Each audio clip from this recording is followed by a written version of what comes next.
Welcome to Verbal Pick Radio, where we give you a verbal image of life, and we are everyday people. Like to welcome you all to the show. Look, I want to get into the history of the thinking, the mindset of white privilege, right? But not the white privilege that was bestowed upon them by Yaqub, that gave them the privilege to rule for 6,000 years, and that time ended in 1914. I want to go back to Black Ireland, when the Moors and the Africans out of Mali was farming in Ireland, and when they got defeated by the nomads or the Norsemen and the Huns and the Goths and Visigoths, when they noticed that these people were different. That's why you have Black Irish and in the mixture. You look at the Irish people, they know that black people were there first, but when Irish got conquered, blood mixing or interbreeding took place. And you had mulattoes, and over time you will see a Irish person with African features, right? And there's a long history into that, but that's not the purpose of today's show. The purpose of today's show is to give you all their account of white privilege and where it came from. And this is coming from Alan G. Johnson, right? Now, we're going to start here, though. And this is the history of white privilege, right? We begin with the long history of the British struggle to conquer Ireland and subjugate its people, right? Because at the time, they thought they were better than the darker skinned Irish or the Black Irish, right? The structural relation of dominance, along with British frustration in the face of stubborn resistance, gave rise to a cultural belief that the Irish were an inferior and savage people, not merely in the organization of their societies, but in their very nature as human beings, the same as they saw blacks in America, where they said, well, we were 3/5 of a human being. This is where that mindset and that ideology originated from, right? But in their very nature as human beings, the British came to view the Irish as something like a separate species altogether, possessing inferior traits that were biologically passed from one generation to the next, meaning that first generation was darker, but as the commingling and the mixing took place, then over time they got lighter and lighter. But the British knew their history and would never let up off of them, because the British thought that they were better than the Black Irish, and they knew where they derived from. So they was like, we know your forefathers, so we're not going to treat you as you are an equal to us, right? So we're biologically passed from one generation to the next. In this, the British were inventing a concept of race that made its path of less resistance to see other peoples as subhuman, if not non-human, making it easier to objectively them and more difficult to feel empathy for them as members of their own kind. Both integral to the exertion of control over others. And basically what it's saying is, by them trying to create them as non-human, they wouldn't have any empathy, and it gave them the right within their mindsets to take their land, slaughter them, treat them as non-humans. You get the idea, same story, right? We'll continue. When the British came to North America, They brought with them both cultural views of race and expectation of their own position of dominance as a structural feature of any society they might establish. To this was added the explosive growth of industrial capitalism as an economic system in the 18th and 19th centuries, whose structure is organized around the capitalist ability to control the conditions and resources on which profit depends. In the early stages of capitalism, for example, markets were the object of the control as capitalists bought goods in one place and took them to another where they were in a scarce supply and could command a higher price than the one originally paid. Later, as capitalists became involved in the production of goods, profit depended more on the ability to control workers and natural resources than on the markets. The less the capitalist pays for labor and materials, the more is left over for the capitalist to keep, right? So that's the mindset of slavery. But they saw that, hey, man, look, we got these dark-skinned Irish over here. We conquering them. We treat them like they're not anything, right? We're gonna use them to formulate this mindset or this ideal of slavery, and we're gonna bring that to North America, right? Right, because you got to remember that when the Queen let out her, or when they was trying to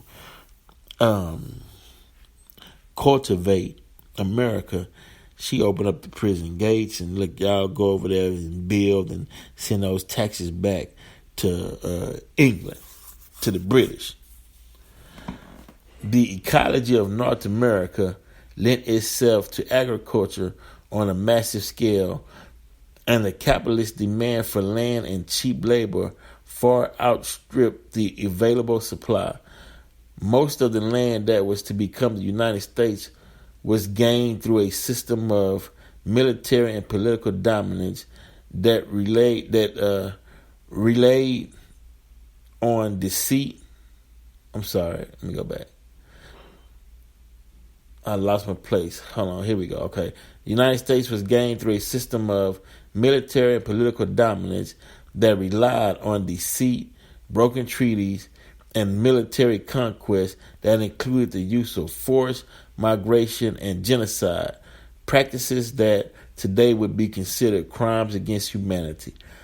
Most of the labor was drawn from the population of indentured European servants first, Native Americans, and Africans, none of whom were initially held in a state of perpetual slavery. The structure of the capitalist system, however, and the British cultural predisposition to see themselves as inherently superior as a distinct race of people combined to lay down a path of least resistance leading in that direction. Basically, look, it's saying, hey, people were wondering, well, why, when they stormed that Capitol building on January 6th, why did they feel like that they had the authority to do such a thing? Because their mindset is, hey, it's that same old mindset that's been passed down from the early Brits. I'm superior. You all are my weaklings, and you bow down. But they fail to realize that that doesn't work. That's not in the system of things, because America is made up of all races and different ideologies and ideas and religions, right? So they felt as though, hey, we can go in here and storm the Capitol. This is our Capitol. This is our house. This is our land. And that's the mentality. And Trump did stoke that fire. But someone needs to create a teaching or explain to them in a way that can be understood that it doesn't work like that, to where the point gets across to those who believe that they're superior because of their race, because they're white, or because they feel as though they created this ideology of white privilege. It doesn't work like that. Okay.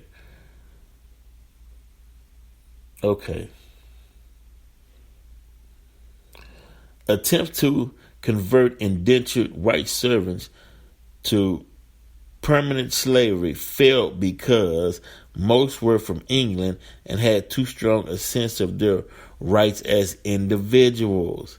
Let me read that again, y'all. Attempts to convert indentured white servants, because you had whites who were indentured servants. They started off as indentured servants first, and they was like, hey, I'm white, you white. Why don't we work together and slay these black people? Because whites was working right along the sides of blacks in the tobacco plantations. And they was like, hey, man, let's create this system of brotherhood, or this quote unquote white race. Because before that, they didn't call themselves white race. It was just, I'm Dutch, I'm Scandinavian, I'm Ireland, I'm these European states, but it wasn't a white race. But they created that white system of supremacy to control the whole world for a time. And that time had reached its end. It's just that they haven't got the memo yet. We'll keep going. Attempts to convert indentured white servants to permanent slavery failed because most were from England and had too strong a sense of their rights as individuals to allow it. It proved equally impractical to enslave Native Americans because they could easily escape and disappear among Native populations. This left black Africans who were not among their own people in their own land and whose physical features stood out among the rest, leaving them with no place to hide should they manage to run away. They alone were selected for the status of permanent slavery. And I'm sorry to tell y'all, what's his name? Hold on. I'm on 310. Alan G. Johnson, who wrote this, that part is a lie.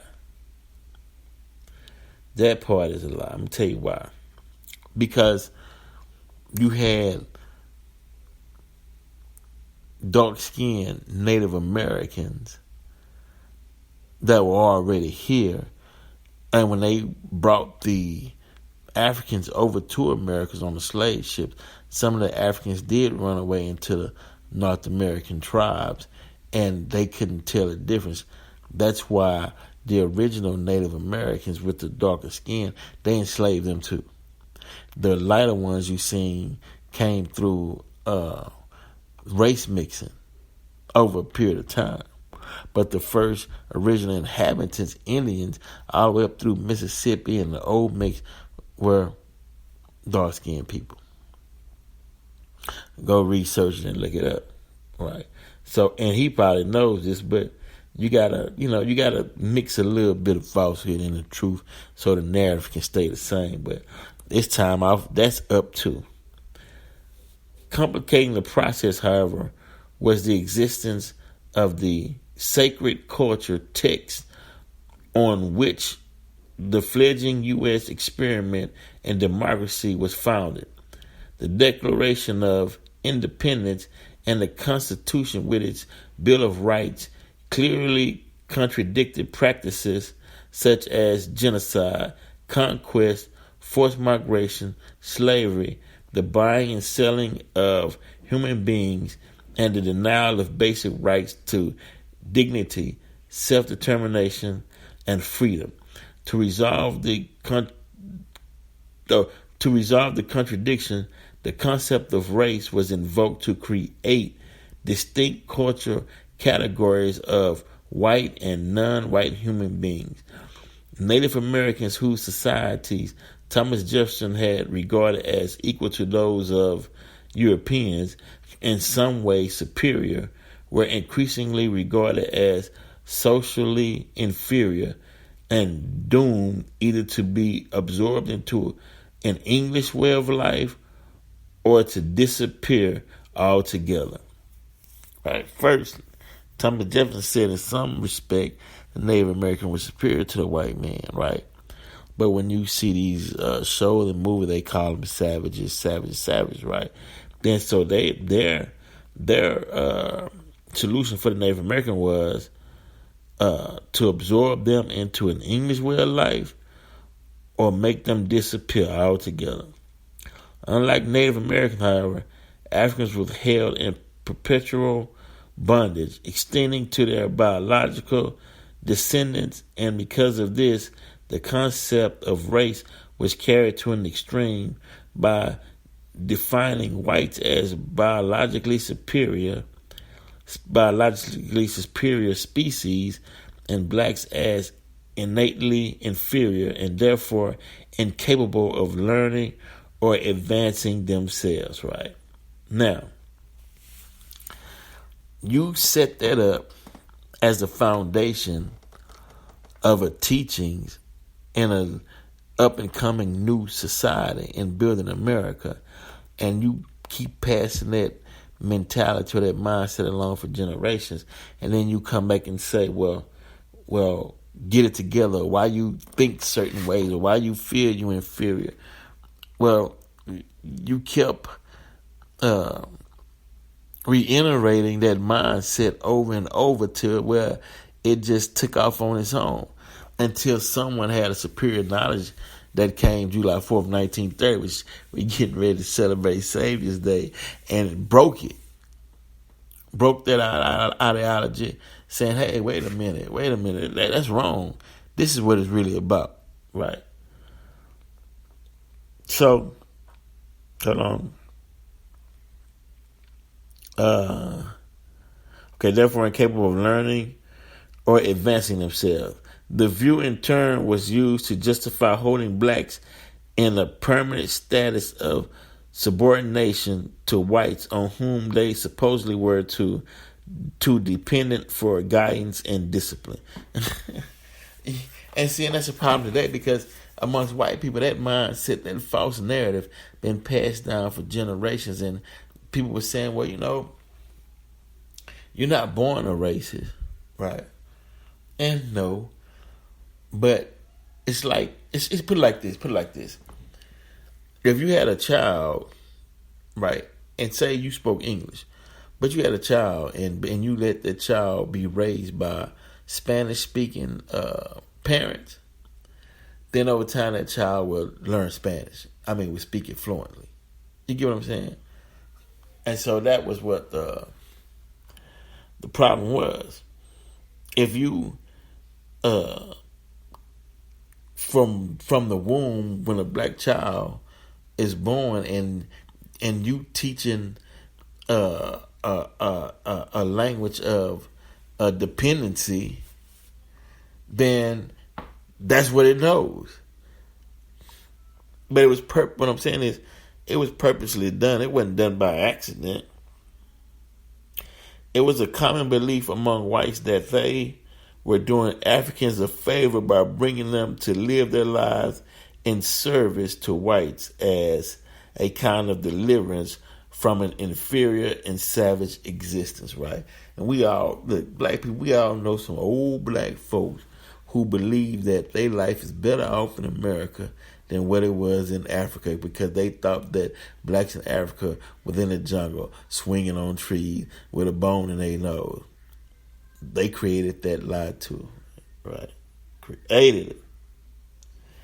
It is important to emphasize that prior to the British experience with the Irish and the enslavement of Africans in North America, the concept of race, including categories such as white and color as social markers of inferiority and superiority, did not exist.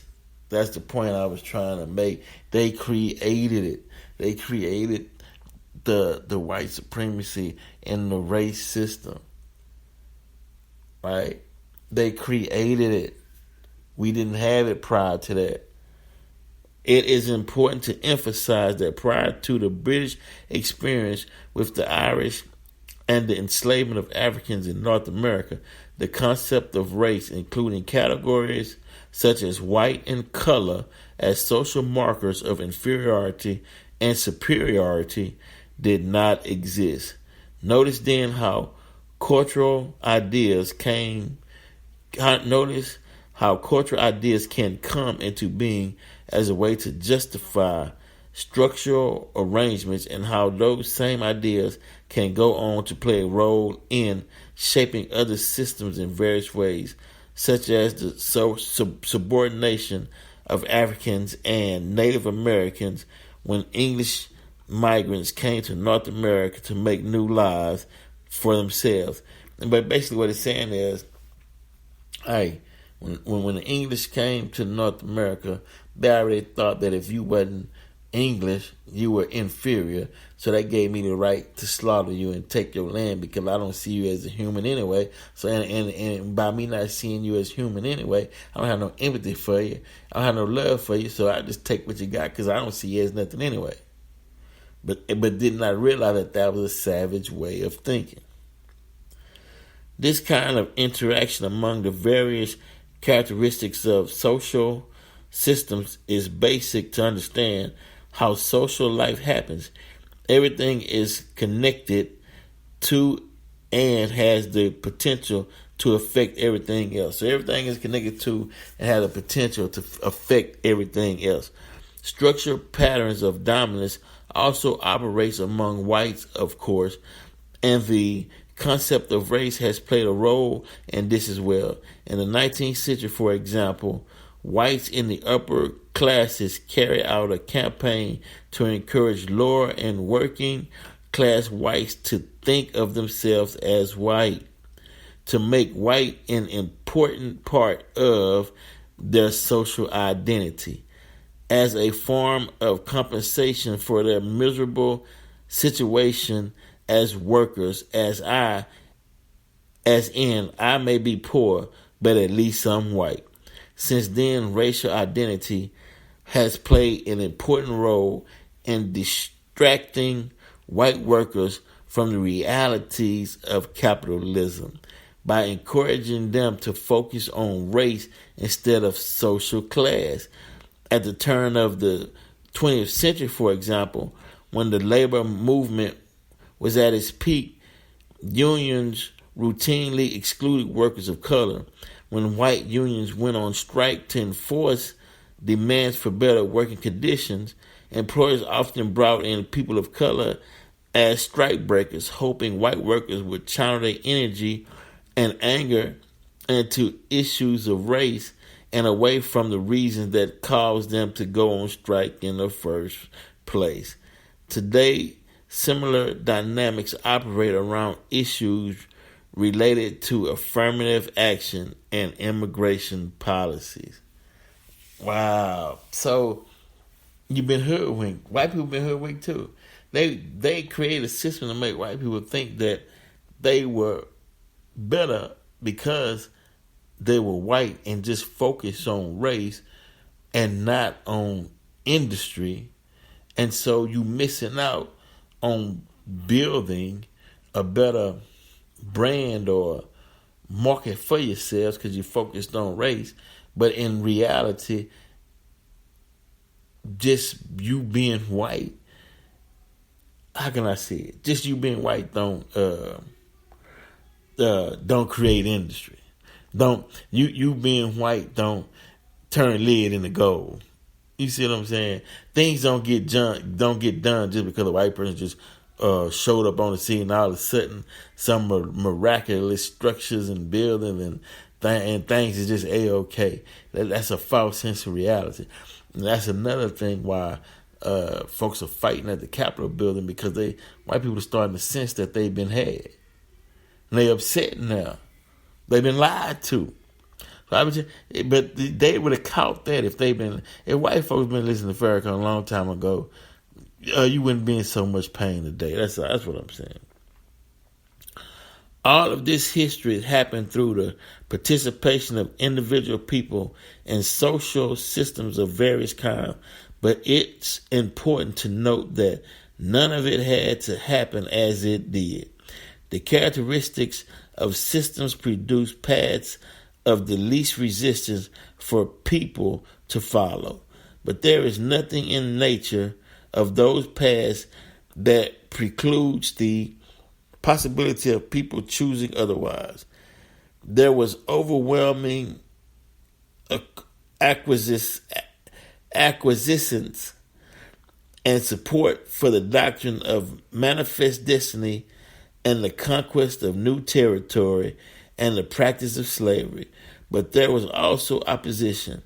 The abolitionist movement was strong almost from the beginning, for example,